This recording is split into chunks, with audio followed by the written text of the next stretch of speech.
तो चलिए वीडियो की शुरुआत करते हैं। तो शुरुआत करते हैं पीरियोडिक टेबल के ग्रुप 1 से। ग्रुप 1 में इम्पोर्टेंट एलिमेंट्स हैं। तो पीरियोडिक टेबल का सबसे पहला तत्व कौन सा है? हाइड्रोजन। तो हाइड्रोजन से क्या क्या प्रश्न पूछे जाते हैं? तो हाइड्रोजन तत्व पृथ्वी पर प्रकृति में सबसे हल्का तत्व है। तो जो हाइड्रोजन है ये पीरियोडिक टेबल का सबसे हल्का तत्व है। और हाइड्रोजन वह तत्व है जो ब्रह्मांड में सबसे अधिक मात्रा में पाया जाता है। तो इसकी हर एक लाइन जो मैंने ये लिखी है इम्पोर्टेंट है, ये सभी एग्जाम में पूछी गई है। पूछा गया है कि ब्रह्मांड में सबसे अधिक मात्रा में पाया जाने वाला तत्व कौन सा है? तो हाइड्रोजन है। इसमें केवल एक ही प्रोटॉन होता है और इसमें न्यूट्रॉन नहीं होता। तो याद रखिएगा, जो हाइड्रोजन होता है उसमें केवल एक ही प्रोटॉन होता है और न्यूट्रॉन नहीं होता। और अन्य तत्वों की तुलना में इसका द्रव्यमान यानी कि भार सबसे कम होता है। इसीलिए तो हमने पढ़ा कि यह सबसे हल्का तत्व है। और हाइड्रोजन परमाणु की जो परमाणु संख्या होती है, एटॉमिक नंबर होता है, ये 1 होता है। ये पीरियोडिक टेबल का सबसे पहला तत्व है और इसे आवारा तत्व भी कहा जाता है। तो हाइड्रोजन को आवारा तत्व क्यों कहा जाता है? ये कई बार पूछा गया है। तो इसे आवारा तत्व इसलिए कहा जाता है क्योंकि जो हाइड्रोजन है ना, इसकी जो प्रॉपर्टीज़ हैं, इसके जो गुण हैं, वो पहले वर्ग और 70वें वर्ग से दोनों से मैच करते हैं। इसीलिए कभी ये पहले वर्ग में होता है तो कभी ये 70वें वर्ग में चला जाता है। तो इसीलिए इसे आवारा तत्व कहा जाता है। और जो हाइड्रोजन गैस है इसे भविष्य का ईंधन यानी कि फ्यूल ऑफ द फ्यूचर कहा जाता है। तो हाइड्रोजन से आपको इतना कुछ याद रखना है। तो अगला इंपॉर्टेंट एलिमेंट्स है लिथियम। तो ये सभी पहले ग्रुप के तत्व हैं। और जो पहला ग्रुप है मैंने आपको बताया हुआ है कि पहले वर्ग को क्या कहा जाता है। तो इस ग्रुप के तत्वों को क्षारीय धातु कहा जाता है, एल्कलाई मेटल कहा जाता है। तो अब हम देख रहे हैं लिथियम के बारे में। तो लिथियम सबसे हल्की धातु है। पहला इंपॉर्टेंट क्वेश्चन तो यही बन गया कि सबसे हल्की धातु कौन सी है? तो लिथियम है। और लिथियम एक नरम चांदी जैसी सफ़ेद क्षारीय धातु है। और इसका उपयोग कहाँ पर होता है? तो आधुनिक मोबाइल और स्मार्टफोन में 2 प्रकार की बैटरी का उपयोग किया जाता है, एक लिथियम पॉलीमर और दूसरी लिथियम आयन। तो लिथियम का उपयोग कहाँ किया जाता है? तो जो हमारे मोबाइल की बैटरी होती है ना, उसमें लिथियम का उपयोग किया जाता है। और यहाँ से ये भी पूछा जाता है कि सबसे हल्की धातु कौन सी है? तो सबसे हल्की धातु लिथियम है। उसके बाद अगला इंपॉर्टेंट एलिमेंट है सोडियम। तो सोडियम एक क्षार धातु है और ये इतनी मुलायम होती है कि इसे चाकू से आसानी से काटा जा सकता है। तो ये पूछा गया है कि किस धातु को चाकू से काटा जा सकता है? तो सोडियम को चाकू से काटा जा सकता है। और सोडियम को मिट्टी के तेल में रखा जाता है, इसे खुले में नहीं रखा जाता। तो ऐसा क्यों किया जाता है? क्योंकि जो सोडियम है ना, ये ऑक्सीजन और पानी के साथ तेजी से अभिक्रिया करता है। और जब सोडियम पानी और ऑक्सीजन के साथ अभिक्रिया करता है तो बहुत अधिक ऊष्मा तथा प्रकाश उत्पन्न होता है, यानी कि एक प्रकार से इसमें विस्फोट होता है। जब इसे खुले वातावरण में रखा जाए तो हवा में नमी होती है, तो ऑक्सीजन और नमी के संपर्क में आने पर क्या होगा? इसमें विस्फोट हो जाएगा। इसीलिए इस विस्फोटक प्रतिक्रिया को रोकने के लिए, इसे नमी और ऑक्सीजन के संपर्क में आने से रोकने के लिए इसे मिट्टी के तेल में रखा जाता है। तो याद रखिएगा, सोडियम को किस में रखा जाता है? मिट्टी के तेल में रखा जाता है। उसके बाद आगे है सीजियम। तो सीजियम से क्या पूछा जाता है? तो सीजियम का प्रयोग परमाणु घड़ियों में किया जाता है।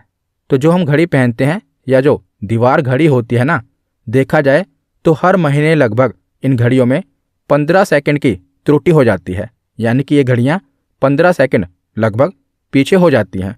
इसीलिए जो परमाणु घड़ी है ना, ये एकदम एक्यूरेट होती है। तो परमाणु घड़ी को एकदम एक्यूरेट माना जाता है। तो जो परमाणु घड़ी होती है ना, इसमें किस तत्व का प्रयोग किया जाता है? तो सीजियम का प्रयोग किया जाता है। ये एग्जाम में प्रश्न पूछा गया है। तो इसके बाद हम दूसरे ग्रुप में चलते हैं। तो दूसरे वर्ग के जो महत्वपूर्ण तत्व हैं उनके बारे में पढ़ते हैं। तो सबसे पहला महत्वपूर्ण तत्व है मैग्नीशियम। तो मैग्नीशियम से क्या पूछा जाता है? तो क्लोरोफिल के निर्माण के लिए मैग्नीशियम आवश्यक है और मैग्नीशियम के बिना पौधे प्रकाश संश्लेषण के लिए आवश्यक सूर्य की किरणों को पकड़ने में सक्षम नहीं होते। तो पौधे, आपको पता है ना कि सूर्य के किरणों की उपस्थिति में क्लोरोफिल का निर्माण करते हैं। तो जो क्लोरोफिल का निर्माण होता है, इसके लिए किसकी आवश्यकता होती है? तो मैग्नीशियम की आवश्यकता होती है, याद रखिएगा। और जो मैग्नीशियम है, इसका उपयोग फ्लैश बल्ब में भी किया जाता है, क्योंकि जब यह जलता है तो यह एक चमकदार सफ़ेद रोशनी बनाता है और कैमरे के फ्लैश लाइट में इसका उपयोग किया जाता है। तो जब आप स्टूडियो में फ़ोटो खिंचवाने जाते हैं तो आपने देखा होगा ना कि जब फोटोग्राफर फ़ोटो खींचता है तो क्या होता है, एक लाइट फ्लैश होती है जिससे हमारी आंखें चौंधिया जाती हैं। कई बार क्या होता है कि हमारी आंखें बंद हो जाती हैं और फोटो में भी हमारी आंखें बंद हो जाती हैं, रीटेक लेना पड़ता है। तो जो फ्लैश लाइट होती है उसमें भी मैग्नीशियम का उपयोग होता है। इसके बाद अगला प्रमुख तत्व है कैल्शियम। तो कैल्शियम का उपयोग आपको पता ही होगा कि जो हमारी हड्डियां होती हैं और हमारे जो दांत होते हैं, इनके निर्माण में कैल्शियम का महत्वपूर्ण योगदान है। तो कैल्शियम हड्डियों एवं दांतों के निर्माण करने वाला प्रमुख तत्व है। उसके बाद दूसरे ग्रुप का अगला महत्वपूर्ण तत्व है रेडियम। तो रेडियम की खोज किसने की थी, ये एग्जाम में पूछा जाता है। तो मैडम मैरी क्यूरी और उनके पति पियरे क्यूरी ने रेडियम को पिच ब्लेंड नामक खनिज से अलग किया था। तो देखिए, इसकी खोज किसने की थी? तो मैडम मैरी क्यूरी और उनके पति पियरे क्यूरी ने इसकी खोज की थी। और ये भी पूछा जाता है कि जो रेडियम है ना, इसे किस खनिज से अलग किया गया था? तो पिचब्लेंड नामक खनिज से इसे अलग किया गया था। ये एग्जाम में पूछा गया है, याद रखेगा कि रेडियम को किस खनिज से अलग किया गया था? तो पिचब्लेंड नामक खनिज से अलग किया गया था। और जो ये रेडियम होता है, ये रेडियो एक्टिव होता है। इसके बाद हम अगले महत्वपूर्ण ग्रुप 11वें ग्रुप पर चलते हैं। तो जिन एलिमेंट से एग्जाम में प्रश्न बनते हैं ना, वही मैंने कवर किए हैं। वैसे तो 118 तत्व हैं, पर सबसे प्रश्न नहीं बनते। तो 11वें ग्रुप के कौन कौन से एलिमेंट्स इंपॉर्टेंट हैं? तो सबसे पहले है कॉपर, यानी कि तांबा। तो मनुष्य ने पृथ्वी पर सबसे पहले किस धातु का प्रयोग किया था? तो वह है तांबा, इंपॉर्टेंट है। सबसे पहले जो मानव जाति है, इसने किस धातु का प्रयोग किया था? तो तांबे का प्रयोग किया था। और तांबा विद्युत का अच्छा सुचालक है, यानी कि ये इलेक्ट्रिसिटी का गुड कंडक्टर है। आपने देखा होगा कि आपके घर में जो वायरिंग हुई होगी, यानी कि जो तारें होंगी, वो तांबे की होंगी। वैसे देखा जाए तो विद्युत का, इलेक्ट्रिसिटी का सबसे अच्छा सुचालक चांदी होती है। लेकिन चांदी तो काफ़ी महंगी होती है, इसीलिए चांदी के बाद देखा जाए तो विद्युत का सबसे अच्छा सुचालक तांबा माना जाता है। इसीलिए जो बिजली की तारें होती हैं वो तांबे की होती हैं। तो अधिकांश तांबे का उपयोग बिजली के उपकरणों जैसे तारों और मोटर्स में किया जाता है, याद रखिएगा। तो तांबे के बाद देखते हैं चांदी। तो चांदी विद्युत का सबसे अच्छा सुचालक है। तांबे से भी अच्छा सुचालक विद्युत का कौन सा है? चांदी है, सिल्वर है। ये इलेक्ट्रिसिटी की बेस्ट कंडक्टर है। लेकिन चांदी काफ़ी महंगी है, इसीलिए जो तारें होती हैं उनमें चांदी की जगह तांबे का उपयोग किया जाता है। तो जो चांदी की वस्तुएं होती हैं, आपने देखा होगा जो चांदी के आभूषण होते हैं, कुछ समय बाद वो काले पड़ जाते हैं। तो ऐसा क्यों होता है? तो चांदी की वस्तुएं खुली वायु में छोड़ने पर काली पड़ जाती हैं, क्योंकि जो चांदी होती है ये वायु में उपस्थित सल्फर के साथ अभिक्रिया करके सिल्वर सल्फाइड की एक परत बन जाती है, जो कि काले रंग की होती है। इसीलिए आप देखते हैं कि जो चांदी होती है उसके ऊपर काले रंग की एक परत बन जाती है। ये क्यों बन जाती है? जब जो चांदी होती है ना, ये हवा में उपस्थित सल्फर के साथ अभिक्रिया करती है तो सिल्वर सल्फाइड नामक एक परत बन जाती है चांदी पर, जो कि काले रंग की होती है। तो चांदी के बाद देखते हैं सोना। तो सोने का प्रतीक लैटिन शब्द ओरम से लिया गया है। इसीलिए आप देखते हैं जो पीरियोडिक टेबल होता है उसमें क्या किया गया है कि जो भी एलिमेंट्स हैं ना, उनके जो लैटिन वर्ड हैं उनके पहले दो शब्दों को लिया गया है। जैसे गोल्ड को लैटिन भाषा में क्या कहते हैं? ओरम कहते हैं। तो ओरम के पहले दो अल्फ़ाबेट को लिया गया है, इसीलिए गोल्ड को क्या कहा जाता है? AU कहा जाता है। तो जो सोना होता है ना, यह अत्यधिक आघातवर्ध्य होता है। इसे बेहद पतली चादरों और तारों में ढाला जा सकता है। जो सोना होता है ना, याद रखिएगा, यह सबसे ज़्यादा आघातवर्ध्य होता है, यानी कि मेलिएबल होता है। आघातवर्ध्य का मतलब क्या होता है? इस पर जितना भी आघात करो, यानी कि इसको जितना भी पीटो, ये टूटेगा नहीं, बल्कि पतली चादरों में मोल्ड हो जाएगा। आपने देखा होगा कि सोने को पीट पीट कर पतला किया जाता है, तो सोने में सबसे ज़्यादा आघातवर्ध्य की क्षमता होती है। याद रखिएगा, सोना अत्यधिक आघातवर्ध्य होता है। तो सोने के बाद अगला इंपॉर्टेंट एलिमेंट है बोरोन। तो बोरोन से क्या पूछा जाता है? तो परमाणु रिएक्टरों में बोरोन छड़ का उपयोग किया जाता है। याद रखिएगा, यही पूछा जाता है कि परमाणु रिएक्टरों में किस छड़ का उपयोग किया जाता है? तो बोरोन छड़ का उपयोग किया जाता है। क्यों किया जाता है? क्योंकि नियंत्रण छड़ का उपयोग, यानी कि बोरोन छड़ का उपयोग परमाणु रिएक्टर के भीतर विखंडन अभिक्रियाओं की दर को नियंत्रित करने के लिए किया जाता है। तो जो परमाणु रिएक्टर होते हैं ना, इनसे क्या बनती है? बिजली बनती है। तो जब इनमें बिजली बनती है तो इनके अंदर जो अभिक्रियाएं हो रही हैं उनको कंट्रोल करना भी तो जरूरी है। जो अंदर रिएक्शन हो रही है उसको कंट्रोल किससे करते हैं? तो जो ये बोरोन छड़ें होती है ना, इन्हीं से जो अभिक्रियाएं होती हैं उनको नियंत्रित किया जाता है। तो याद रखिएगा, परमाणु रिएक्टर में किन छड़ों का उपयोग किया जाता है? तो बोरोन छड़ों का उपयोग किया जाता है। तो अगला प्रमुख तत्व है एल्यूमिनियम। तो एल्यूमिनियम से क्या पूछा जाता है? तो सबसे पहले तो ये कि जो एल्यूमिनियम है ये पृथ्वी की जो भूपर्पटी है, यानी कि जो अर्थ का क्रस्ट वाला भाग है, इसमें सबसे अधिक मात्रा में उपलब्ध धातु है। तो एल्यूमिनियम पृथ्वी की भूपर्पटी में सबसे अधिक मात्रा में उपलब्ध धातु है। पहला प्रश्न तो ये है। और जो एल्यूमिनियम है ये किस अयस्क से हमें मिलती है? तो इसका अयस्क कौन सा है? तो बॉक्साइट इसके अयस्क का नाम है। याद रखिएगा, दोनों ही इंपॉर्टेंट क्वेश्चन है। पहला क्वेश्चन तो ये कि पृथ्वी की भूपर्पटी पे सबसे अधिक मात्रा में कौन सी धातु पाई जाती है? तो एल्यूमिनियम पाई जाती है। और एल्यूमिनियम का मुख्य स्रोत कौन सा है? अयस्क कौन सा है? तो इसका अयस्क है बॉक्साइट। तो अगला प्रमुख तत्व है कार्बन। तो कार्बन से क्या पूछा जाता है? तो कार्बन में कार्बन के अन्य परमाणुओं के साथ बंध बनाने, यानी कि बॉन्ड बनाने की अद्वितीय क्षमता होती है, जिससे क्या होता है? बड़े अणु बनते हैं। तो आपको पता ही है कि परमाणुओं के मिलने से अणु बनते हैं। तो जो कार्बन होता है ना, कार्बन में सबसे अधिक क्षमता होती है बॉन्ड बनाने की, यानी कि बंध बनाने की। तो कार्बन के इसी गुण को श्रृंखलन, यानी कि कैटिनेशन कहा जाता है। याद रखिएगा, क्योंकि जो कार्बन होता है इसके अंदर बॉन्ड बनाने की, बंध बनाने की सबसे अधिक क्षमता होती है और इसके इसी गुण को श्रृंखलन कहा जाता है। और दूसरा पॉइंट क्या है कि स्टील की कठोरता कार्बन मिलाने से बढ़ जाती है। तो स्टील में जितनी कार्बन की अधिकता होगी उसकी जो मजबूती होगी, कठोरता होगी, वो बढ़ जाएगी।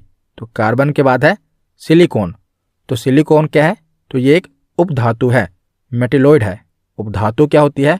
तो जिस तत्व में धातु और अधातु दोनों के गुण होते हैं ना, उसे उपधातु कहा जाता है। तो सिलिकॉन एक मेटेलॉइड है, उपधातु है। और उपधातु जो होती है ये अच्छे अर्धचालक होते हैं, यानी कि सेमीकंडक्टर होते हैं। तो जो सिलिकॉन है ये भी अच्छा सेमीकंडक्टर है। तो सिलिकॉन एक अर्धचालक है। तो अर्धचालक का अर्थ क्या होता है? तो यह बिजली का संचालन करता है, लेकिन धातुओं की तुलना में कम कुशलता से।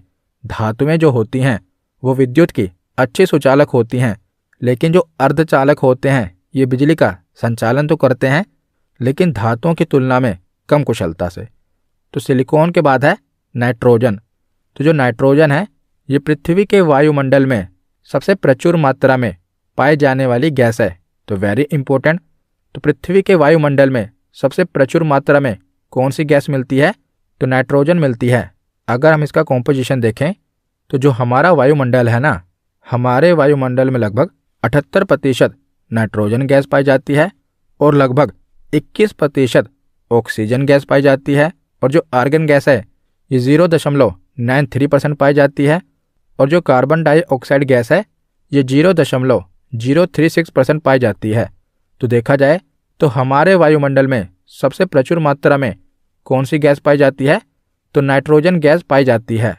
और दूसरा पॉइंट क्या है कि चिप्स को ऑक्सीकृत होने से बचाने के लिए चिप्स के पैकेट में भी नाइट्रोजन गैस भरी होती है। तो आपने देखा होगा कि जब आप चिप्स के पैकेट लेकर आते हैं तो उसमें हवा भरी होती है ना, वो कौन सी हवा होती है, यानी कि वो कौन सी गैस होती है?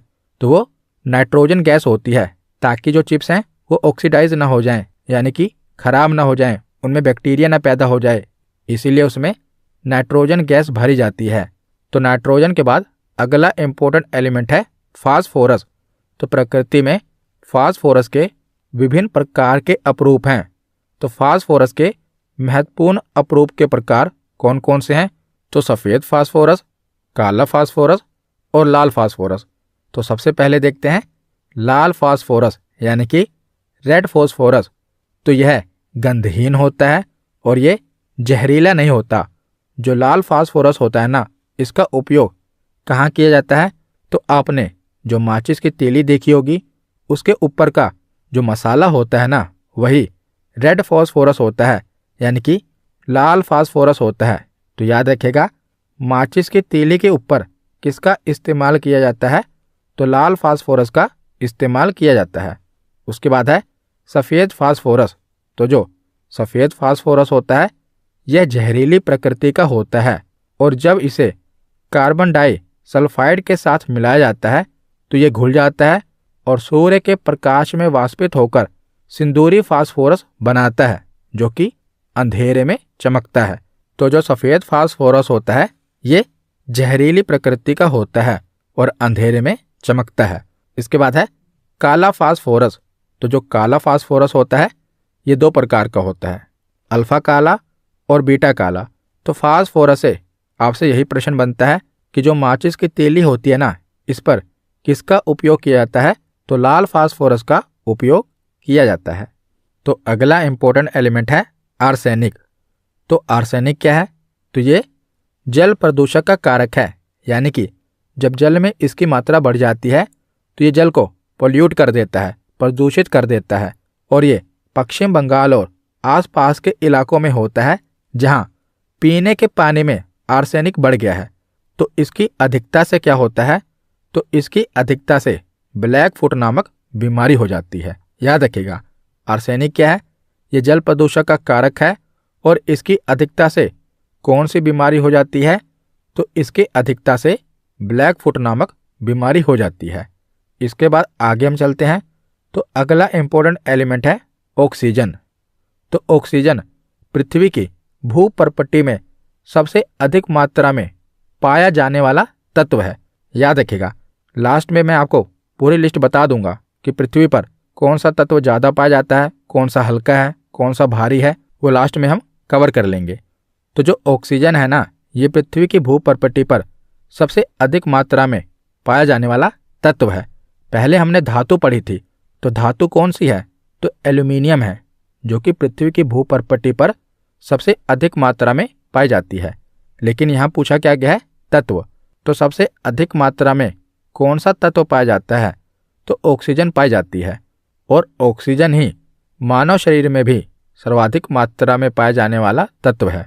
यह भी याद रखिएगा कि मानव के शरीर में सर्वाधिक मात्रा में पाया जाने वाला तत्व कौन सा है? तो वो ऑक्सीजन है। और आग जलाने के लिए आपको पता है कि ऑक्सीजन अनिवार्य है, बिना ऑक्सीजन के आग नहीं जलेगी।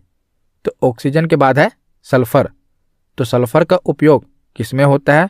तो बारूद बनाने में इसका इस्तेमाल किया जाता है। तो जो बारूद होता है ये सल्फर, चारकोल और पोटेशियम नाइट्रेट के मिश्रण से बना होता है। तो सल्फर का उपयोग किस में होता है? तो इसका उपयोग बारूद बनाने में होता है। और जो कार की बैटरी होती है ना, तो कार की बैटरी में सल्फ्यूरिक अम्ल का प्रयोग किया जाता है। तो सल्फर के बाद हम आगे चलते हैं। तो अब हम 17वें ग्रुप में चलते हैं। तो 17वें ग्रुप को हैलोजेंस ग्रुप कहा जाता है, क्योंकि इस ग्रुप में आने वाले जो तत्व होते हैं वो सबसे ज़्यादा क्रियाशील होते हैं, सबसे ज़्यादा रिएक्टिव होते हैं। तो इसीलिए से हैलोजेंस ग्रुप कहा जाता है। तो सबसे पहला तत्व है फ्लोरीन। तो फ्लोरीन से क्या पूछा जाता है? तो फ्लोरीन से यही पूछा जाता है कि सबसे अधिक विद्युत ऋणात्मक यानी कि इलेक्ट्रोनेगेटिव तत्व कौन सा है? तो वो फ्लोरीन है।